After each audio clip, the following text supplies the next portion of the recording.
According to the situation चाह रहा है। अब रिसेंटली इकोनॉमिक थोड़े क्राइसिस आए हैं यूएसए के अंदर, उसको भी ओवरडू करने के लिए वो ये सब कुछ कर रहा है। अदरवाइज वो अकॉर्डिंग टू द सिचुएशन देखें कि बहुत ज़्यादा तरक्की याफ्ता मुल्क है और वो अपनी हर जो प्रोडक्ट है ना, हर फैसिलिटीज़ पूरे वर्ल्ड में जो है ना, वो अपनी चाइना जो है इस वक्त प्रोवाइड कर रहा है। ऊपर से इंडिया को पहले उसने थ्रेट किया, थ्रेट करने के बाद उसने उसके साथ उनके साथ सेटलमेंट भी कर ली हुई है। ठीक है, अमेरिका जो है ना वो ये चाहता है कि जब उसका दिल करता है वो अपनी इकोनॉमिक जो है ना वो ऊपर ले जाता है डॉलर को, और जब उसका दिल करता है वो उसको नीचे ले आता है। G4 G5 बना रहा है। जैसे कि उसने पहले एक दफ़ा रशिया और अमेरिकन जो कॉन्फ्लिक्ट है ना, ये अज़लों से चलता आ रहा है। डॉलर जो है वो नीचे एक वक्त ऐसा आएगा, डॉलर जो है वो नीचे आएगा ही आएगा।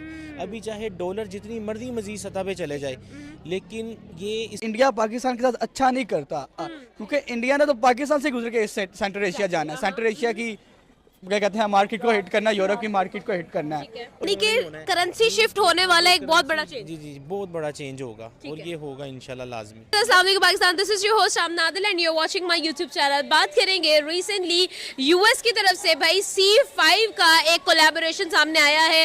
राइट नाउ यूएस चाहता है कि हम C5 की कोलैबोरेशन करें and in that collaboration they are getting on board 5 big countries of the world और ग्लोबल। 5 कंट्रीज का नाम लिया जा रहा है जिसके अंदर US of course, China, Russia, Japan and then of course India the 5th largest economy add होने जाने वाली है। इसके बारे में बात करेंगे कि G8 से निकालने वाला रशिया को यूएसए था, लेकिन अब यूएसए खुद चाइना और रशिया दोनों के साथ अच्छे ताल्लुकात कायम करना चाहता है। आखिर इसके पीछे क्या रीजंस है? रिसेंटली हमने भी देखा कि भाई प्राइम मिनिस्टर मोदी और डोनाल्ड ट्रंप के दरमियान में जो ताल्लुकात थे वो काफ़ी जो है वो खलिश का शिकार हो गए थे, लेकिन अब डोनाल्ड ट्रंप अपनी जो भी मिस्टेक्स थी उनको ओवरकम करना चाह रहे हैं शायद, या क्या ये एक डेस्परेट एफर्ट है या फिर कोई बहुत बड़ी स्ट्रेटजी? अस्सलाम वालेकुम सर, आपको क्या लगता है ये जो सारी सिचुएशन है किस तरफ जा रही है? ट्रम्प है ना वो, वालेकुम सलाम, ट्रम्प है वो अकॉर्डिंग टू द सिचुएशन चल रहा है। जब आपने जिक्र किया कि उसने रिसेंटली मोदी को लटा के रख दिया था, इस वजह से कर दिया था कि उनको पता था कि पाकिस्तान के साथ अभी हमें चलना है। इसराइल का मसला चल रहा था उस टाइम, इसराइल को रिकॉग्नाइज करना था। जो गजा का मसला था उसको पाकिस्तान की सपोर्ट एट द टाइम चाहिए थी। एट द टाइम उनको पाकिस्तान की सपोर्ट चाहिए तो उनको पता था कि अगर हम इंडिया को टारगेट करेंगे तो पाकिस्तान के साथ फिलहाल हम रिलेशन अच्छे बिल्ड कर देंगे जो हमें उधर काम देगा। अकॉर्डिंग टू द सिचुएशन चाह रहा है। अब रिसेंटली इकोनॉमिक थोड़े क्राइसिस आए हैं यूएसए के अंदर, उसको भी ओवरडू करने के लिए वो ये सब कुछ कर रहा है। अदरवाइज वो अकॉर्डिंग टू द सिचुएशन चल रहा है। उसको पता है इसकी आखिरी टर्म है, इसने दोबारा प्रेसिडेंट बनना नहीं और जो सा काम है इसी में ही करना है। यानी कि हम कह सकते हैं कि एक डेस्परेट एफर्ट है, क्योंकि अगर देखा जाए तो डोनाल्ड ट्रंप को ये चीज़ भी बिल्कुल पसंद नहीं आई कि इंडिया और रशिया अपनी नेशनल करेंसी के अंदर ट्रेड कर रहे हैं। ना वो यूएस डॉलर को पूछ रहे हैं, ना वो यूरोस को पूछ रहे हैं। वो डायरेक्ट जो है वो अपनी नेशनल करेंसी को जो है वो इस्तेमाल कर रहे हैं अपनी इंटरनेशनल ट्रेड्स के लिए। ये चीज़ भी कहीं ना कहीं खटक रही है कि भाई कहीं ना कहीं ब्रिक्स जो है वो दोबारा से एम्पावर हो जाएगा। अस्सलाम वालेकुम। मैंने आपके क्वेश्चंस सुने हैं और डोनाल्ड ट्रंप ने बहुत ही ब्लंडर मारे हैं। ये मैं नहीं कह रहा, सारी दुनिया जो है ना उसको कह रही है कि उसने ब्लंडर्स मारे हैं कि यार वो बंदा एक सरफिरा बना हुआ है कि वो इतने टैरिफ्स इम्पोज कर रहा है, हर बंदे के साथ वो बिगाड़ रहा है। अब चाइना एक इकोनॉमिक पावर है यूएस के बाद, ऑलमोस्ट ये बराबर ही हैं। तो वो उसके ऊपर भी इतने टैरिफ्स, ऊपर से इंडिया को पहले उसने थ्रेट किया, थ्रेट करने के बाद उसने उसके साथ उनके साथ सेटलमेंट भी कर ली हुई है। ठीक है, अब मोदी जो है उसने रशिया को, पुतिन को भी बुलाया, इनवाइट किया। तो पुतिन ने उसमें एक चीज़ रिवील की है कि यूएस हमसे सीक्रेटली ऑयल परचेज कर रहा है, व्हाई नॉट इंडिया। तो अब उसको ये लगता है कि जो मैंने ब्लंडर मारे हुए हैं ना, तो मुझे अब इन कंट्रीज के साथ भी बना के रखनी चाहिए। चाइना के साथ भी एक मीटिंग जो है वो अप्रैल के अंदर स्केजुअल है, ऑफिशियल विजिट ट्रम्प का। तो वो इनके साथ अब बनाना चाह रहा है, अपने ब्लंडर्स को जो है ना वो फिक्स करना चाह रहा है। That's why he is doing that कि वो एक G4 G5 बना रहा है। जैसे कि उसने पहले एक दफ़ा रशिया और अमेरिकन जो कॉन्फ्लिक्ट है ना, ये अज़लों से चलता आ रहा है।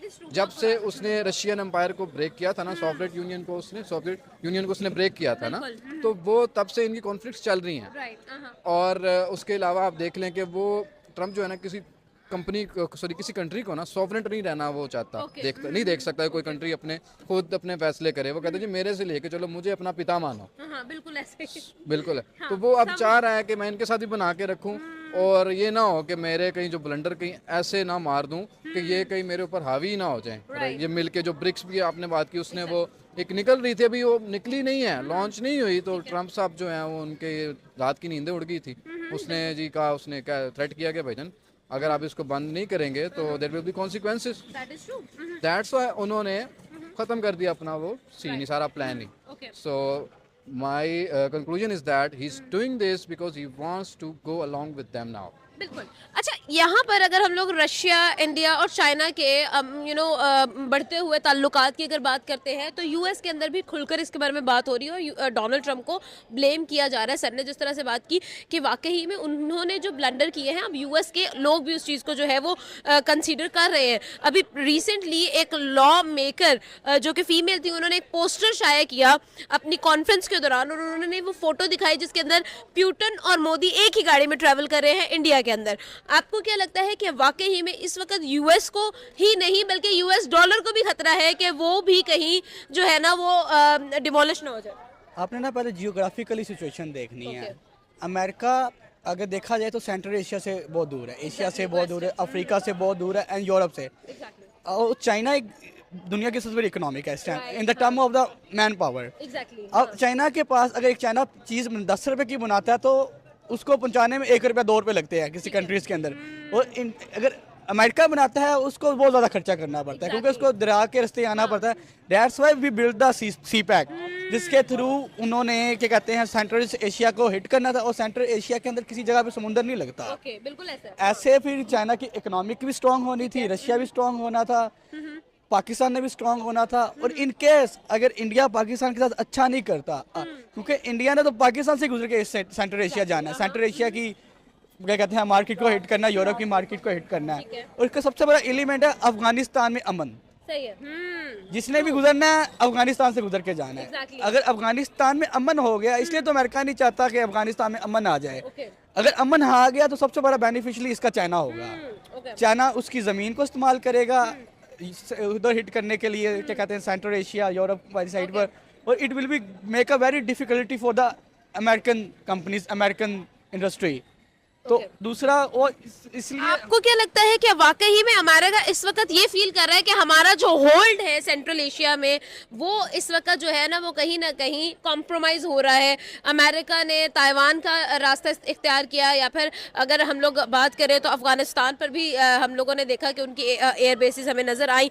उसके बाद अभी रिसेंटली हमने देखा कि कहीं ना कहीं वो जोर अमेरिका का टूट रहा है और अमेरिका को कहीं ना कहीं लग रहा है कि इसी चीज को चाइना जो है वो कहीं ना कहीं कैश कर लेगा, because Russia China all together can beat America in a snap. बिल्कुल। अभी रिसेंटली उन्होंने अमेरिका ने डिमांड की अफगान गवर्नमेंट से कि हमें बगराम एयर बेस दी जाए। तो उन्होंने टोटली रिफ्यूज किया है। उन्होंने क्या कि हमें दोबारा अपनी जमीन किसी के लिए इस्तेमाल नहीं करने देनी। It is a very big setback to the America.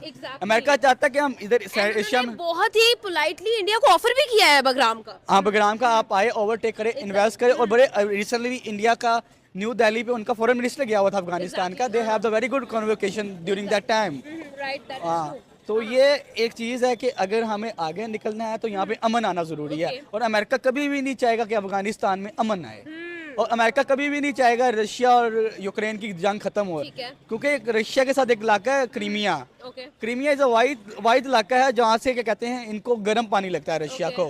और रशिया के बहुत इंपॉर्टेंट इलाका है, लेकिन वो इससे आता है उसके यूक्रेन के, लेकिन रशिया ने उसके ऊपर कब्जा किया हुआ है।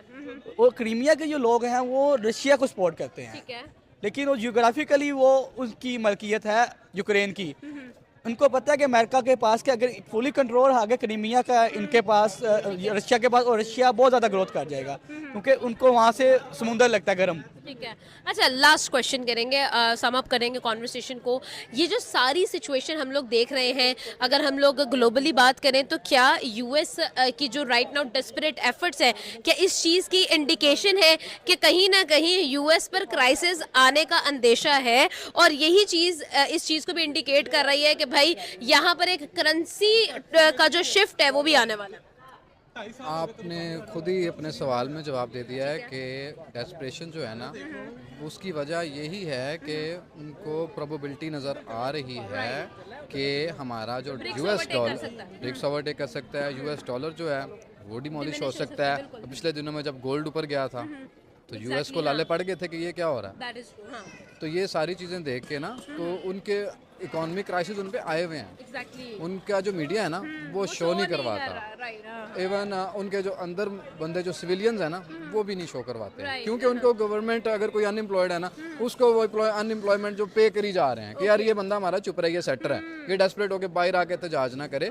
तो उनके अंदर इकोनॉमिक क्राइसिस आए हुए हैं और मजीद इकोनॉमिक क्राइसिस के खौफ से वो ये चीज़ें कर रही हैं कि ये जो दूसरा एक सेंट्रल एशिया है ना इनको भी मैं साथ लेके चलूं। एग्जैक्टली क्योंकि अब ये इंडिया के लिए सॉरी यूएस के लिए भी इनएविटेबल हो गया है। ना तो वो इंडिया को इग्नोर कर सकते हैं, ना वो रशिया को, और चाइना तो ऑब्वियसली नॉट, एब्सोल्युटली नॉट। अगर हम लोग यहाँ पे कहें तो डेफिनेटली। आपको क्या लगता है क्या वाकई में करेंसी शिफ्ट की तरफ जा रही है ब्रिक्स? यार रिसेंटली इस चीज़ के बहुत ज़्यादा इनिशिएटिव्स लिए गए, आज से नहीं किए गए कि बहुत टाइम से लिए गए, लेकिन अभी तक इसको इम्प्लीमेंट नहीं किया गया क्योंकि यूएसए के पास स्टेक होल्डर्स बहुत ज़्यादा हैं। बहुत ज़्यादा स्टेक होल्डर्स हैं पूरी दुनिया की हर जगह पे उनके पास कहाँ पे कोई पॉइंट बैठा हुआ है जिससे वो किसी कंट्री को पकड़ लेते हैं, किसी कंट्री को खींच लेते हैं। रिसेंटली चाइना को कभी नहीं खींच सके। क्या लगता है चाइना अभी उनके मद्दे मुकाबिल खड़ा है राइट नाउ? कुछ भी चाइना जो है ना वो किसी भी तरह से काउंटर कर सकता है। अभी तो चाइना की टेक्नोलॉजीज हिडन टेक्नोलॉजीज है, अगर चाइना ओपन कर दे तो खत्म हो जाएगा सब। चाइना इवन के उन्होंने सब कुछ अपना अपना ही बनाया हुआ है, गूगल भी उनका अपना है, सब नो साइबर अटैक्स, कुछ भी नहीं है, कुछ भी नहीं हुआ कर सकते। लेकिन अभी क्या कहते हैं यहाँ पे यूएसए को अंडरस्टैंड करना चाहिए कि अगर एक साथ चल के चलेंगे तो हम फायदे हैं हमें।